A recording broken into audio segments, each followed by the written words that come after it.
we've been talking for the past couple lives about artificial intelligence. We watched the committee meetings first. We watched the interview with Sophia Stewart, and then we got right into the Senate hearing, and that's where we're going to jump right into. So hopefully we could finish the Senate meeting today, hop into the article that I want to read to y'all about the robots and much more that Letitia left me. So hey, it's Friday night. Hope everybody's having a blessed and humble morning. Then let's hop into the topic.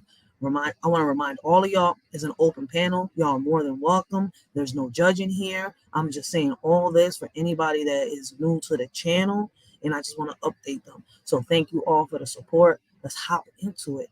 Let's talk about it. Watch part 2, part 3, part 4, and part 5 of my lives to understand today's live.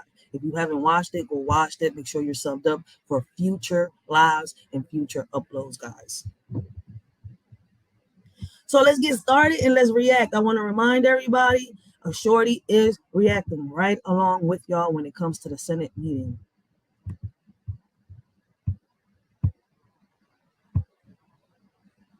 Since its start in 2010, Wheels for Wishes has...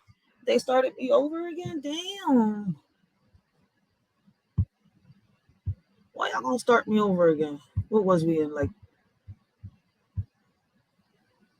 All right.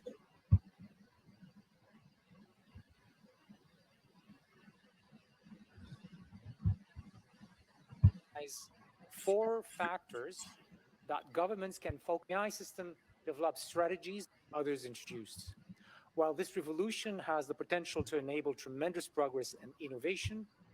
Thank you for the opportunity to discuss the risks and oversight. All right, so we're gonna start it right here. Guys, these odds be taking forever. I will be breaking them up and putting them into their proper, tags and how can I say proper category, whatever, whichever way it goes. Like the Sophia Stewart interview is going to be by itself. The meetings are going to be by itself. I have a new page called Writers for Life, brings it all, and these lives will be uploaded over there separately on its own, with its own topic. So I really appreciate everybody for helping the Shorty get here, because I'm gonna be very honest with y'all. Without y'all, there's no y'all Shorty, there's no Writers for Life podcast. So I want to thank all of y'all for helping the Shorty make it this far. Site of AI with you. Anthropic is a public. Let's talk about it, guys. Let's talk about it. More than welcome. In developing and publishing. Y'all more than welcome to leave y'all comments on the chat. And y'all more than welcome at any time y'all feel like it. Let a Shorty know and hop on a panel and let's talk about it. Let's speak with our chest.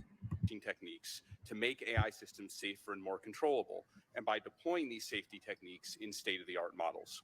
Research conducted by Anthropic includes constitutional AI, a method for training AI systems to behave according to an explicit set of principles, early work on red teaming or adversarial testing of AI systems to uncover bad behavior, and foundational work in AI interpretability, the science of trying to understand why AI systems behave the way they do. This month, after extensive testing, we were proud to launch our AI model, Claude 2, for US users. Claude 2 puts many of these safety improvements into practice.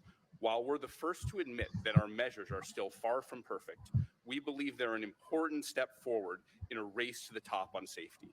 We hope we can inspire other researchers and companies to do even better. AI will help our country accelerate progress in medical research, education, and many other areas. As you said in your opening remarks, the benefits are great. I would not have founded Anthropic if I did not believe AI's benefits could outweigh its risks. However, it is very critical that we address the risks. My written testimony covers 3 categories of risks: short-term risks that we face right now, such as bias, privacy, misinformation; medium-term risks related to misuse of AI systems as they become better at science and engineering tasks; and long-term risks related to whether models might threaten humanity as they become truly autonomous, which you also mentioned in your open testimony. In these short remarks, I want to focus on the medium-term risks, which present an alarming combination of imminence and severity. Specifically, Anthropic is concerned that AI could empower a much larger set of actors to misuse biology. Over the last 6 months, Anthropic, in collaboration with world-class biosecurity experts, has conducted an intensive study of the potential for AI to contribute to the misuse of biology. Today, certain steps in bioweapons production involve knowledge that can't be found on Google or in textbooks and requires a Guys, I left the poll right there. I would love to hear y'all opinions. Will robots benefit mankind? Do y'all think that artificial intelligence will benefit mankind at any point? And if y'all believe that it will, can y'all leave in the comments, let us Shorty know why y'all think that it will benefit. If y'all think it doesn't benefit, let us Shorty know. Why do y'all think it won't benefit? Let's talk about it. high level of specialized expertise, this being one of the things that currently keeps us safe from attacks. We found that today's AI tools can fill in some of these steps, albeit incompletely and unreliably. In other words, they are showing the first nascent signs of danger. However, a straightforward extrapolation of today's systems to those we expect to see in 2 to 3 years suggests a substantial risk that AI systems will be able to fill in all the missing pieces, enabling many more actors to carry out large-scale biological attacks. We believe this represents a grave threat to U.S. national security. We have instituted mitigations against these risks in our own deployed models, briefed a number of U.S. government officials, all of whom found the results disquieting, and are piloting a responsible disclosure process with other AI companies to share information on this and similar risks. However, private action is not enough. This risk and many others like it requires a systemic policy response. We recommend 3 broad classes of actions. First, the U.S. must secure the AI supply chain in order to maintain its lead while keeping these technologies out of the hands of bad actors. This supply chain runs from semiconductor manufacturing equipment to chips and even the security of AI models stored on the servers of companies like ours. Second, we recommend a testing and auditing regime for new and more powerful models. Similar to cars or airplanes, AI models of the near future will be powerful machines that possess great utility but can be lethal if designed incorrectly or misused. New AI models should have to pass a rigorous battery of safety. Y'all heard what they said, right? Lethal. We said it on part 5. We said it on part 4. Like, a lot of people are very concerned about these AIs. Like, there's so many judges. There's a lot of people against this. Safety tests before they can be released to the public at all, including tests by third parties and national security experts in government. Third, we should recognize that the science of testing and auditing for AI systems is in its infancy. It is not currently easy to detect all the bad behaviors an AI system is capable of without first broadly deploying it to users, which is what creates the risk. Thus, it is important to fund both measurement and research on measurement to ensure a testing and auditing regime is actually effective. Funding NIST and the National AI Research Resource are 2 examples of ways to ensure America leads here. The 3 directions above are synergistic.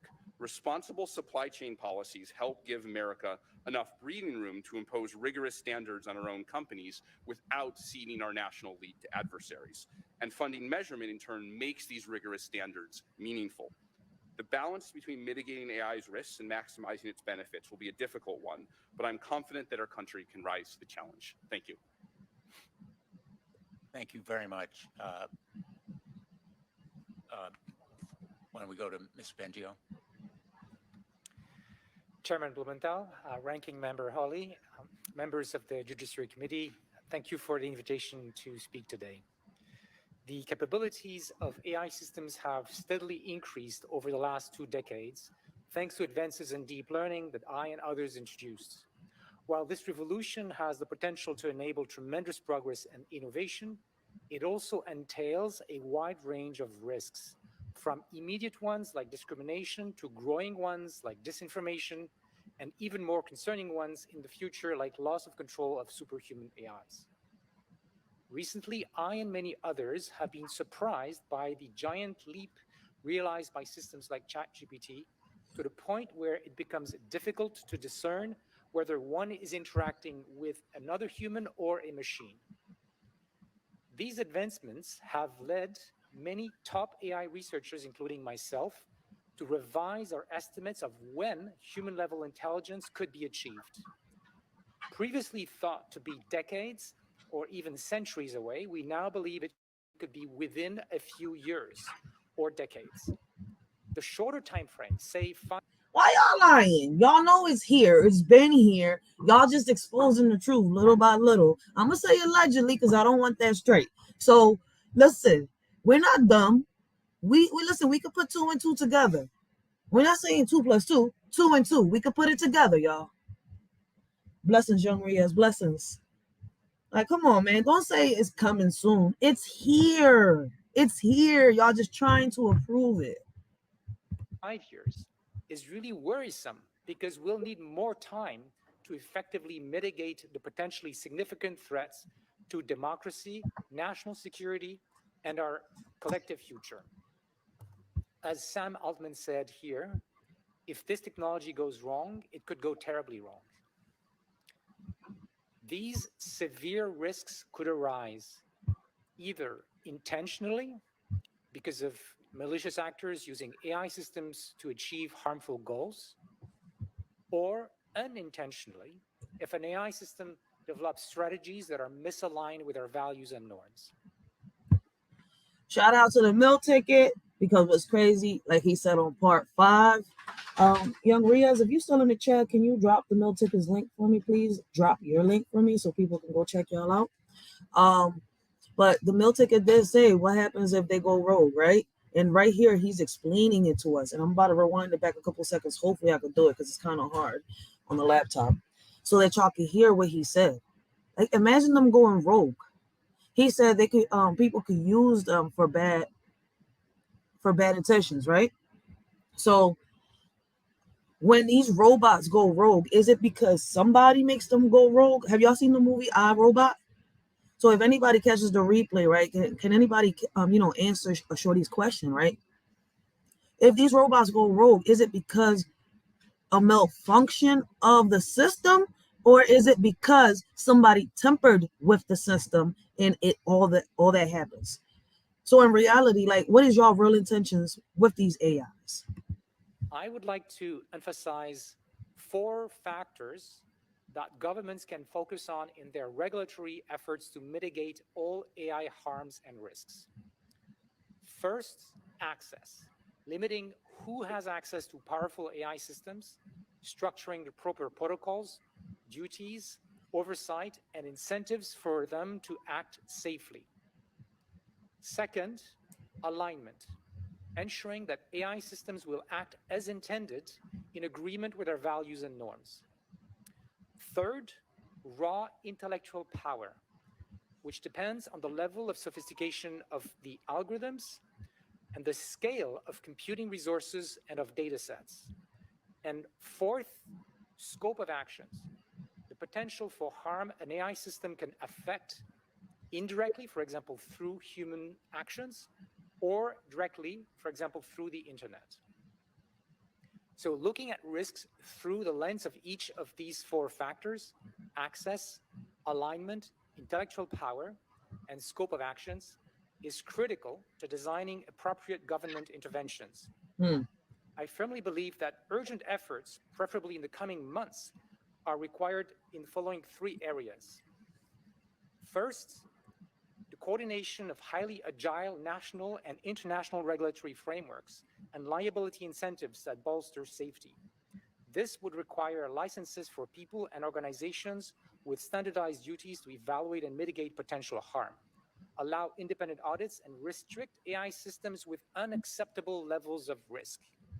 Second, because the current methodologies are not demonstrably safe, significantly accelerate global research endeavors focused on AI safety, enabling the informed creation of essential regulations, protocols, safe AI methodologies, and governance structures. And third, research on countermeasures to protect society from potential rogue AIs, because no regulation is going to be perfect. Where is the meal ticket at? Where in the world is the meal ticket? I need some beats. If you catch this replay, I need some beats. Like, can you put together some beats for me? Like, hit me up on my email. Like, let's talk about it.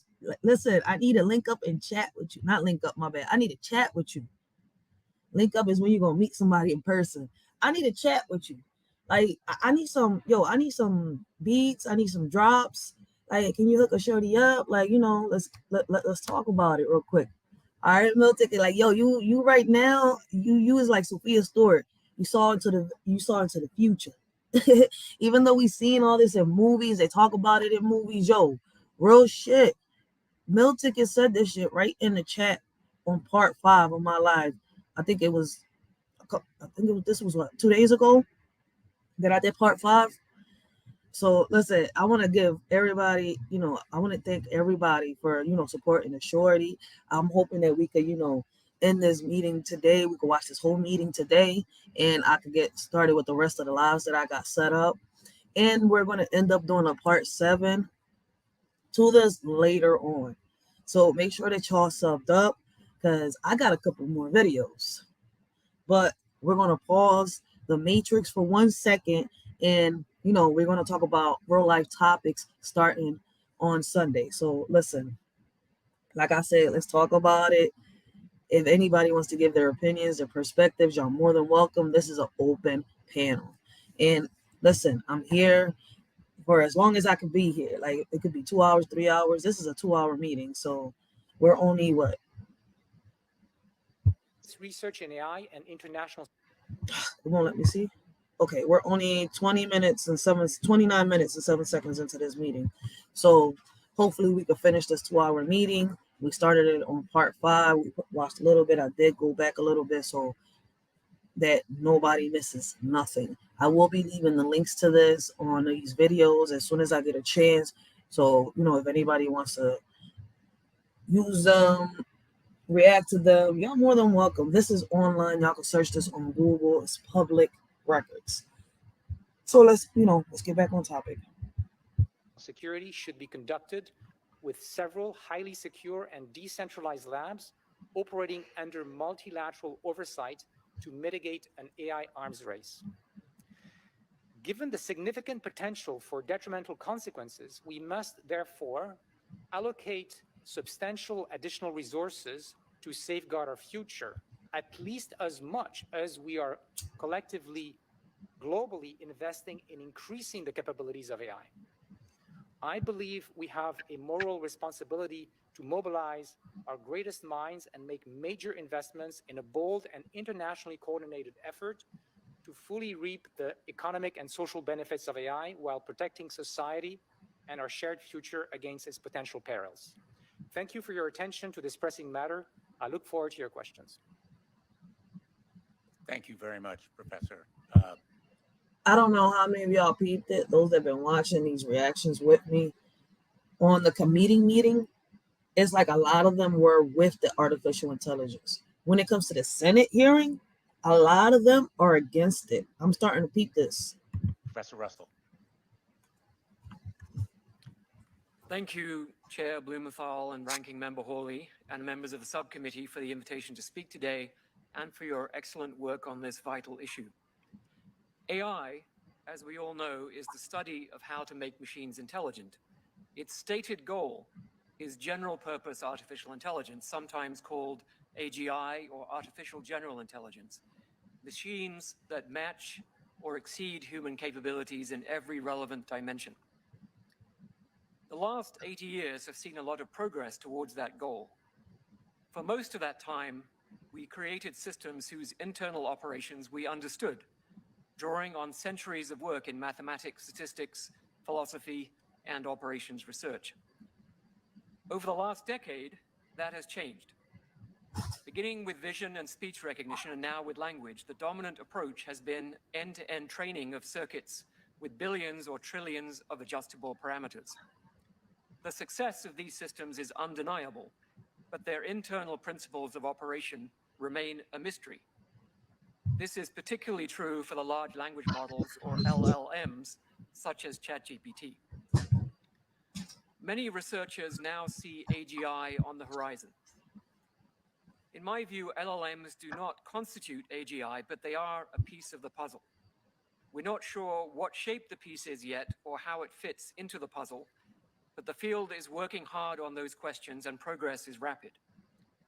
If we succeed, the upside could be enormous. I've estimated a cash value of at least $14 quadrillion for this technology, a huge magnet in the future pulling us forward. On the other hand, Alan Turing, the founder of computer science, warned in 1951 that once AI outstrips our feeble powers, we should have to expect the machines to take control. We have pretty much completely ignored this warning. It's as if an alien civilization warned us by email of its impending arrival, and we replied, humanity is currently out of the office. Fortunately, humanity is now back in the office and has read the email from the aliens. What? Hold up. Of course, many of the risks from AI are well recognized already, including bias, disinformation, manipulation, and impacts on employment. I'm happy to discuss any of these. Did he say the humans are back like if we was taken over by some alien? Yo, wait, hold the fuck. I'm so sorry. This nigga just said, hold up, 10 seconds, go back. Fortunately, humanity is now... Blessings, angel, blessings. Hold up, I gotta catch this nigga. He said, I swear we're stuck on some Back to the Future. He said humanity is back like the aliens have been sitting in that White House or some shit. Control. We have pretty much completely ignored this warning. It's as if an alien civilization warned us by email of its impending arrival, and we replied, humanity is currently out of the office. What? Fortunately, humanity is now back in the office and has read the email from the aliens. Of course, many of the risks from AI are well recognized already, including bias, disinformation. Yeah, this nigga on mushrooms right now in this meeting. Blessings, Angel Hat, and blessings, sis. How you doing? My bad. This guy right here really had me a little stuck right now. Like I was stuck on stupid. I had to rewind that and make sure I heard that John right. He's stuck on Back to the Future. We're not even talking about Terminator or Matrix right now. This nigga stuck on Back to the Future. Kind of look like him too. Manipulation and impacts on employment. I'm happy to discuss any of these, but most of my work over the last decade has been on the problem of control. How do we maintain power forever over entities more powerful than ourselves? Hold up. The core problem we have studied comes from AI systems pursuing fixed... All right, so I get it. I was about to be confused again. He said over entities that are more powerful than us. He's talking about the robots, but I'm guessing he's trying to say robots can get possessed too, just like humans. Maybe I'm tripping, but listen, man. Y'all talking like y'all already in the Matrix. Like if y'all talking to Morpheus and Neo and shit, can y'all translate in English a little bit real quick? Objectives that are misspecified. The so-called King Midas problem. For example, social media algorithms were trained to maximize clicks and learn to do so by manipulating human users and polarizing societies. But with LLMs, we don't even know what their objectives are. They learn to imitate humans and probably absorb all too human goals. Yo, that's crazy. You see how he's talking about further into the future. See, this is what the book of Sophia Stewart was talking about. We're used to the regular robots, right? We seen Terminator, we seen Matrix, we seen Demolition Man, we seen RoboCop, we seen all that. So we seen the different types of robots, right? But a lot of people thought that it was bullshit that, you know, a robot could actually walk side by side with us looking like they're actually humans. No, this lady actually had a vision in the early 80s before the cell phone and the computer came out. Yes, technology existed. Yes, robots were there. They were trying to figure all this out, how to make the computers, all this stuff, right? But my thing is, right, nobody could have imagined that there could be a robot walking side by side with us, looking just like us. Like I said on part 5, I said on part 4, it's like, imagine, yo, you walking down the street and you're thinking a regular human being is walking right by you saying hi. But out of nowhere, we're not going to even say a water rat, which is the Chihuahua. We're going to say a pit bull comes in, you know, bites the nigga in the ass and, you know, takes a good chunk of it. And you don't see blood coming out, but you see nothing but metal. Like, if we do see that tomorrow, we shouldn't even be shocked because, you know, That would mean that Kanye West and a lot of motherfuckers out here that are celebrities were speaking the truth when they were talking about clones and robots looking just like us. Listen, I'm going to say this, right? We've been in the middle of all of it. They're just exposing the truth little by little the way they want to. Let me cam up so y'all don't, Oh, and I can see you right now. Hey, bring me back. They're just showing us. They're just exposing the truth little by little. It's been there. Y'all heard of the rumors, Area 51 and all that stuff. Like, come on, let's be real for 1 second. Let's be real. I know all this shit is funny because it's crazy. Like, you would have never thought that what you saw in the movies could come into reality one day, right? Yeah. Welcome to the Matrix. So, hold on 1 second. Let me read the comments real quick. Yeah, God is coming soon. Yes, you're right. Well, Angel said, I think that's why they want more people to look what? Oh, endodrone. I can't say the word right, but I got it. Listen, listen, for those of y'all that don't think, listen, let me ask you a question. When these people they already got middle parts in their bodies, do y'all think that they're completely human, or do y'all think that they're cyborgs? And I'm talking about the people that already got, like, there's people already with like metal hands and stuff like that, moving the metal legs and all that. Do y'all know y'all do know they're half cyborgs, right? Yeah. DC speaks a lot about if y'all watch if y'all ever read DC comics or watch DC cartoons, like, Batman, Joker, Superman and all that, Harley Quinn, all that, they kind of speak on it. Cyborg, like, a lot of these people, what makes you think, who speaks a lot on this? Oh my God, Papa Duck. I love him so much. Like, because he speaks facts. He speaks a lot about this. Half of the humans right now are cyborgs, whether y'all like it or not.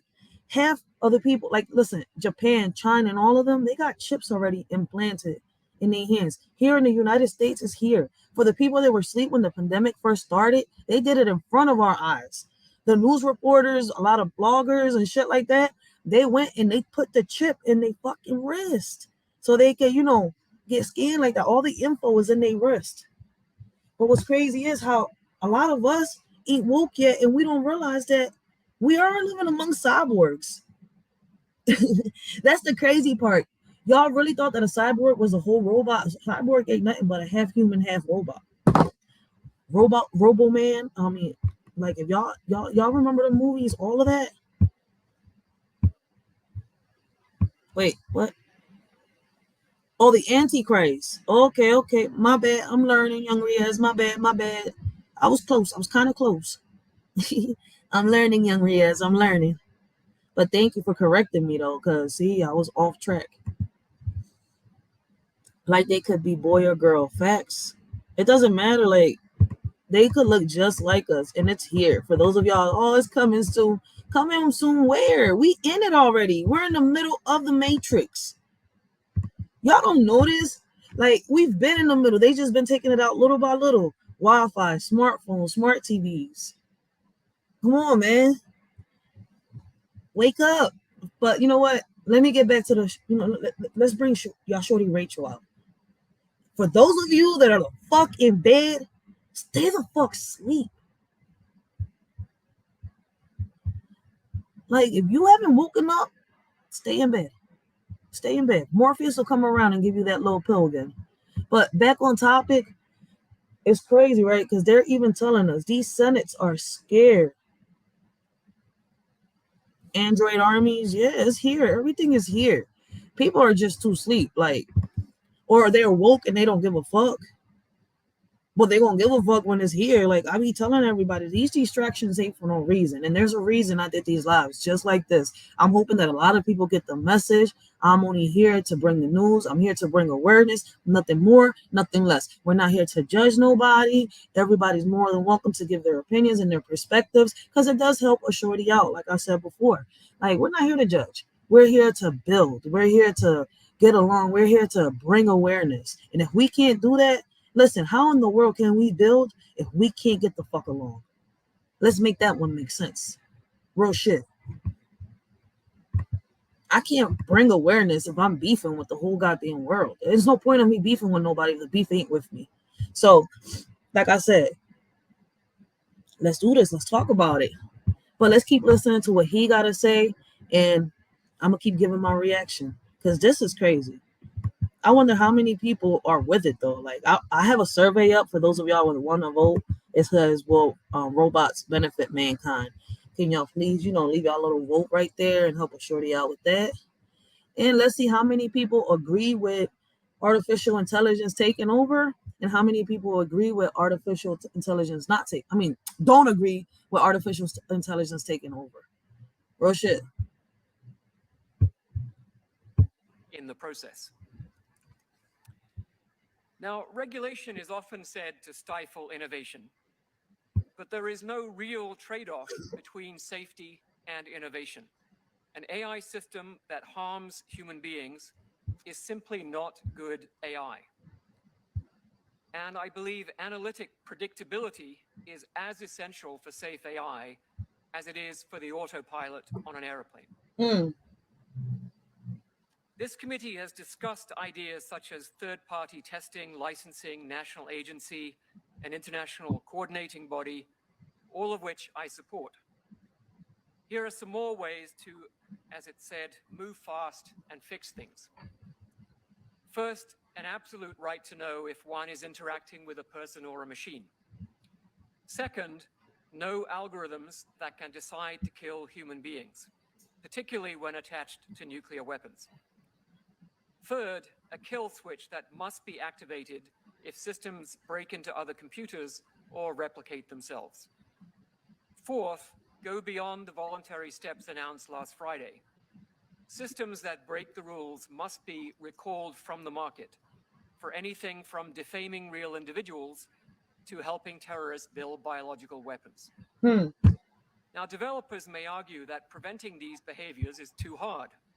So if y'all know that terrorists could take, shout out to Young Riaz, because Young Riaz said it on part 3, part 4, and part 5. He actually hopped on part 5 and kind of, spoke a little bit about his concern about the terrorists and all that.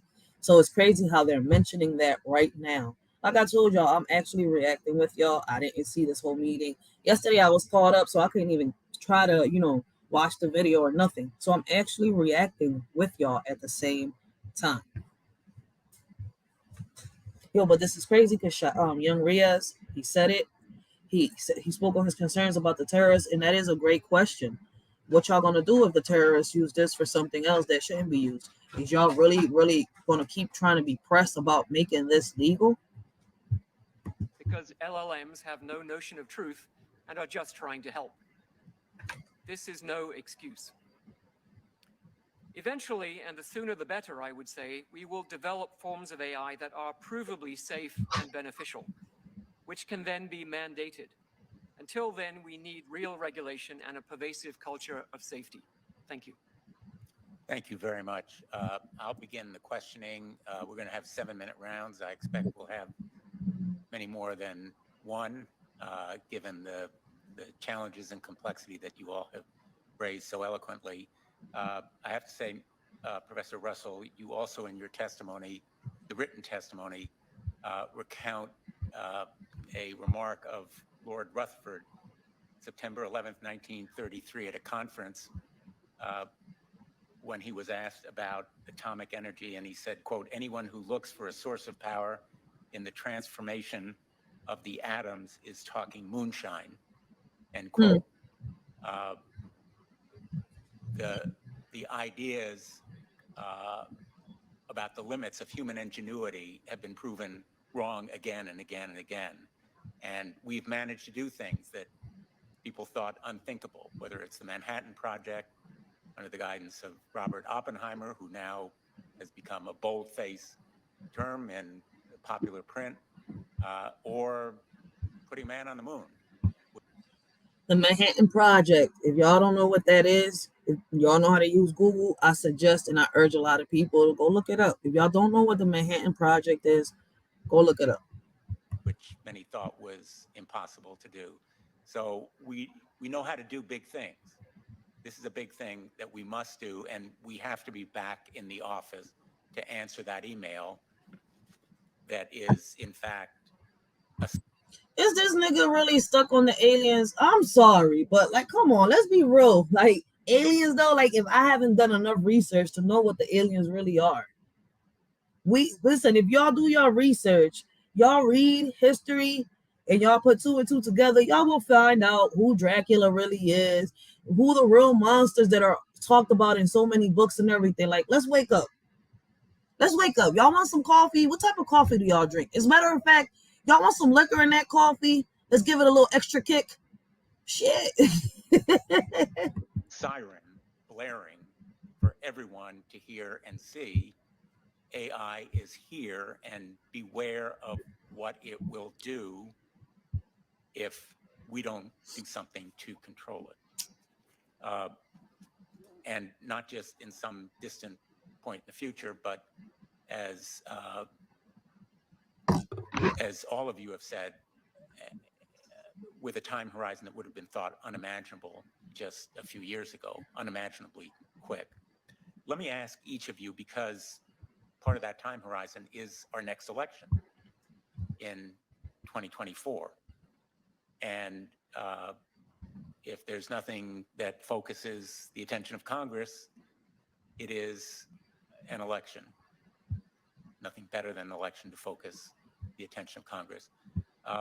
Let me ask each of you what you see as the immediate threats to the integrity of our election system, whether it's the result of misinformation or manipulation of electoral counts, or any of the possible areas where you see an immediate danger as we go into this next election. I'll begin with you, Mr. Amadeo.